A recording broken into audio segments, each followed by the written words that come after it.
be back live for U.N.G radio station. Alright, we got Doctor in the building, y'all. For those who don't know, okay, Dr. Raheem is very important to the music industry, y'all. She has a new book. She has several books out. Over 1 billion records sold. We just talked about the big brother that does boxing, Benny Herb. And we just talked, we got into the conversation a little bit about the hip-hop history. Dr. Raheem, could you please break us down about that, please? Okay, what we did, my son and I, Raheem the Dream, after he had been recognized in several venues in 2013, we started looking at the fact that, you know, as he round out his career, let's look at some way that you can give back at the same time, play a major role in bringing some information to the table. And so we decided, let's do some research on hip-hop music history. Let's see if we can find anything. And we did find some fragmented information, but we didn't find any comprehensive information that would give us a whole story about how it was developed, which areas developed first, what brought about the development, all of this. So we sat down and decided that we would undertake this project, all leading to two things. We'd like to see a repository, a place where all of hip-hop music and all of its artifacts can be housed. And secondly, we would like to be the ones who spearhead a hip-hop music hall of fame. Okay. There isn't one. I was shocked to learn that some of our hip-hop pioneers have been inducted into into the rock and roll. Yeah, I was just going to say they got a rock and roll. I was shocked. Rock and roll. Yeah, Grandmaster so classes. yeah, I think I think we should be ashamed of ourselves. Wow. To have gone all these years, over 35 years of history, and we in someone else's Hall of Fame. Wow. So we decided let's initiate this process, and not only do we want to do that, but let's teach people along the way, especially the newcomers coming along. True.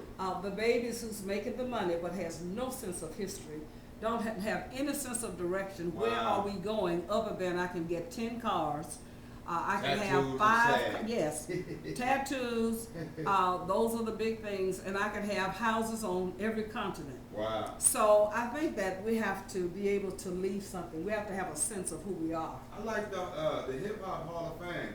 I like that. Would it be only right to be in New York?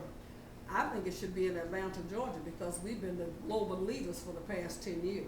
All right, so you're saying And make New three York, branches, the New York Times Okay. said that Atlanta is the center of gravity Okay. with hip hop music. Okay. So New York had its turn. It had its turn for many years. Right. And that's the cradle of hip hop music. Right. However, somebody dropped the ball, and the ball was picked up in Atlanta, Georgia, and we've been holding on to it all this time, and I think it's only fair, since everything else is moving here, film industry, the music industry, everything is coming here. Why not the Hip Hop Hall of Fame? Well, let's get this Hip Hop Hall of Fame going, y'all. No matter where we're going to put it at, let's get it going.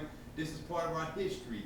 We probably have over 10,000 artists flooding the music industry right now. Rappers, R&B, probably more than that. And like she said, we've made over $1 billion since hip hop has started. And only so many of us benefited from it, you know?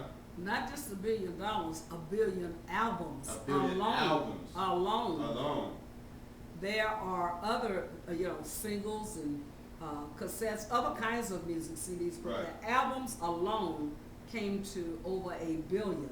Wow. And it's probably more than that. We didn't get a chance to accumulate it all. That's just the ones that we were able to document from 1979 through 2013. Wow, that's deep, y'all. You know, and that ain't even counting the people who never got signed, that's been known locally, you know, that went on tour, opened up for big acts, but never got signed, you know. Absolutely. So it's a lot of blessings going on in that book I see. I want to ask you a question. It's on the same subject. All right, that book is very informational. You know, black folks don't like to read that much. Right. No disrespect to my people, but they always hide stuff in books and most people won't read. Right. So for the youngsters that go online, can they read your book online? This book is not in the e-format at this time, but we're always open for that. Okay. At this time, it's not. But it's not just all words. There are we have In other words, as proof that this person actually recorded. Because let me tell you what's different about this book. This book has all of the artists in it, the books have all of the artists in it that actually recorded. Not somebody who just went and they've been recording for 10 years in the basement, but people who actually recorded music. It's documented. We have a copy of their album or CD right next to their profile. Wow. So that you're able to see this person actually recorded something. The date of their first actual recording, their debut. Okay, you got Karis One in there and all that. Everybody. Okay. If you did something, you're in here. That's right. And if we overlooked you, please let us know kindly.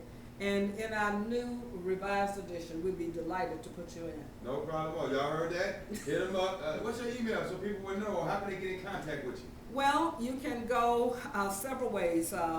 You can send us an email at info@HipHopMusicHistory.com. Okay. Our website is www.HipHopMusicHistory.com. You can send an email to another address, HipHopMusicHistory@yahoo.com. We're also on Twitter. We're on Facebook. We are also on LinkedIn. So we're very accessible. I like how you hit me up on my Twitter. You'll be like, yo, did you know that Grandmaster Flash created the word hip hop? You know, people don't know the history of hip hop. And Dr. Raheem, she got history, y'all. She be breaking it down. So like on Tuesdays when we do conscious talk, I have the Twitter up and I'm talking and she retweets me back quick. Yo, did you know K-Day did this? Did you know WBLS? She be on it. So a lot of you hip hoppers, get on your history, study tough. Because Dr. Raheem is on you, all right? Don't make no mistakes, she's going to be on you now. You know what I mean? I really appreciate all the knowledge that you're giving us, you know what I'm saying? We're going to continue talking to you. We got some people out there hitting us up. For those who don't know, it's an independent internet radio station.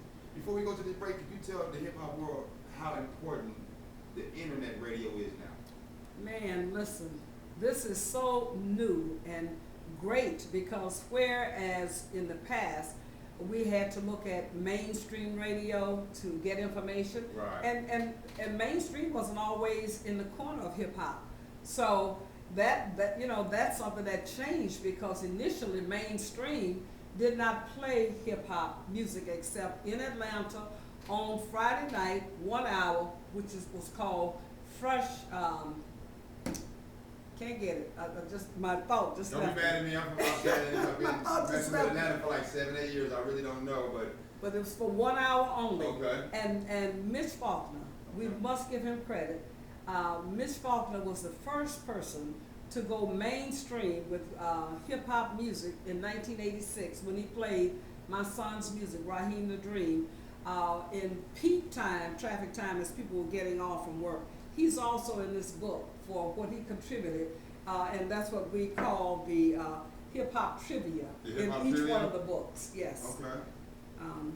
He's also in the DJs and Producers book from between 1979 and 2013. That's a very important book. Yes. I've been seeing it float around online a lot. A lot of DJs and producers are in there, from Grandmaster Flash, from Dr. Dre, to you name it, y'all. MC Shy-D, all these history. This is hip-hop is history, y'all. Absolutely. For those who don't know, like I say all the time, God had given us a voice during slavery, and we would sing to him picking cotton. That was our voice. We wanted to get up out of there, and we continued doing it. Next thing you know, we was on the radio singing to entertain, because this is an entertainment industry. Yes. You know? And people need to understand that through the internet radio, you get streaming. You get who? And streaming. That's the truth. You know, so you getting this exposure. I was able to just look and see just how many people are listening right now. That was a beautiful blessing, wasn't it? Absolutely. So I think that we need to give pay more attention to the internet radio and give the support so that this is another medium through which we can expose our talents. Well, let's make sure y'all stay tuned in with us. It's U.N.G radio station. We ain't going nowhere. Just going to a quick little break. Dr. Raheem is in the building. You can hit her up on Twitter at Dr.